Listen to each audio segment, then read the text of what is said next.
Welcome back to the Brighton Chamber Podcast. I'm your host, Cameron Harris, and today I'm joined by Karen Delhay from the Guild of Artists and Artisans to talk about the Brighton Street Art Fair. Yes. Hi. Thank you for having me. Yeah, thanks for joining us. So what is the Brighton Street Art Fair? It is a juried fine art fair that will take place in August over 3 days. It is 100 jury-selected artists. We'll have music and restaurants that will be out in the street selling alcohol for people to enjoy in the social district. Awesome. So you said it's in August. When exactly in August? It is Friday the 22nd through Sunday the 24th. Okay. And then some of the artists, what are some of them selling, or what are their styles? What can people look for? We have a little bit of everything. We have 2D work, painting, drawing, photography, printmaking. There will be glass, metal sculpture, jewelry, you name it. We'll have all different price points, so there's really something for everyone. Awesome. So is there going to be any other entertainment going on at the same time? So during the day, we'll have a little light music. We have an acoustic guitar player named David Labs. He'll be there. And then in the evenings, we have 2 bands performing. Friday night, we have Ain't Dead Yet, which is a really fun group of professionals that kind of do this on the side. They play cover music, so they'll be playing Friday night from 6 to 8. And then Saturday, we have a group called Green Things. That's a trio. They'll also be playing covers and some of their original songs. So some fun entertainment both evenings. Awesome. So I know one concern that people have whenever there's an event in Brighton is parking. So what can you tell us about any options for parking for that day? We will be having a shuttle that will bring people so you can park. It's looking like it will be at Brighton High School. You can check the website, though, as it gets closer to confirm that. We are confirming with them right now. But Let's Transportation will be providing the shuttle from Brighton High School, and it will run likely an hour after the fair ends as well, so people can get back to their cars if they're having a good time. So what are the hours that the shuttle will be running? So the fair itself runs Friday. It's from 5 to 8, so it'll run from 5 to 9. Saturday, we go from 10 a.m. till 8 p.m., so it'll run till 9 p.m. And then on Sunday, it's from 10 to 4, and it'll run until about 6 p.m. on Sunday. That'll be to help the artists get back to their cars as well. Great. Yeah. You mentioned earlier about there being 100 juried artists. How are the artists selected? And how can people kind of apply to be, obviously they won't be in this one, but say for next year? So the jury process does happen earlier in the year. Applications for next year will open in November roughly and in end of February next year in 2026. We use a system called Zapplication. Artists go on, they create a profile and have images of their work. They then upload to whatever events they want to apply to. So for the Brighton Street Art Fair, they have to use 4 work images and a booth image. And then we put them together into a jury process. So we bring in a panel of art experts who then go through and score.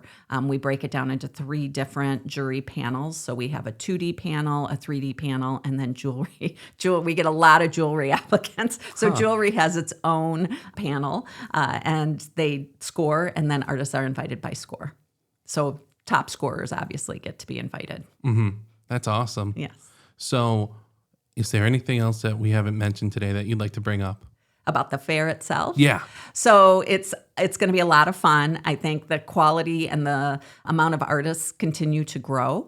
So we encourage people to come by and enjoy some great art. Some of these artists are traveling specifically to Brighton because they've heard it's a great opportunity to meet with the art-loving public. So we encourage people to come out and enjoy and interact. Art is a very personal thing, so it's kind of nice to come in and connect with someone and make a purchase for whether it's something for your home, something personal for yourself like jewelry. It's just a great experience in all.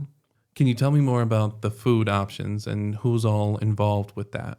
So part of the plan or the goal of this event is to encourage people to frequent the restaurants in downtown Brighton. There are so many options, just everyday options in downtown Brighton that you can enjoy food-wise. You know, you have the Sidecar Slider Bar, you have Champs for Burgers, you have the Pound. So we feel like we wanted it to be encouraging the restaurants to come out and not bring in competing food vendors. So right now we have confirmed that we'll be out in the street. Bourbons, Champs will be there, Sidecar Slider Bar, the Pound, LR Bowl. Those we know will be in the street selling, but they're also there brick and mortar, and you can go in and, enjoy something quick to eat during the fair. One of the things we always get asked at our information booths is, what is there to eat? And I just point around downtown Brighton because there's so many great choices. So there's something like the art, there's something for everyone food wise. You have Mexican and, American and barbecue. And so just a lot of great choices for people. Yeah. Oh yeah. If you're going hungry, it's your own fault. Right. Exactly. Exactly. So as we're wrapping up, could you just give me a little bit more information about the guilds of artists and artisans and just kind of what you guys do and other events that are coming up that people might want to watch out for? So the Guild of Artists and Artisans started out of the Ann Arbor Art Fair. I don't know if you're familiar with that event. It's 65 years old. It's one of the largest art fairs in the country. It's actually made up of 3 partner fairs, and we are one of the 3.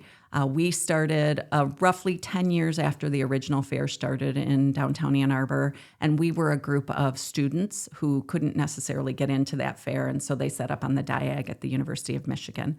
So the university came in and was like, let's organize this group. And so they had the head of their student activities council come in and organize us into a separate fair. Out of that grew this need for a professional artist membership organization. So when we first started, we started as part of the university. We had our offices in the union, but eventually we kind of grew past that and have become it's a membership organization whose mission is to provide artists with these opportunities to sell their work. We do that primarily by producing fine art fairs, of which we do 8. And then we also have a gallery shop in downtown Ann Arbor that does roughly 6 exhibits a year, as well as has a gallery shop for our members to sell their work. So it's really important for us, for artists to be able to make a living while also bringing these events to communities to kind of help with the economic impact overall. So that's kind of how we started. We do, like I said, 8 events a year.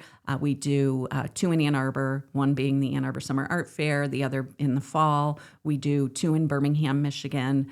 We do 1 in Perrysburg, 1 in Royal Oak. So we're kind of all over the place, but in a good way. So Yeah. it's a lot of fun. And the artists are really kind of like a family, and we get to see them at all different events year round. Yeah.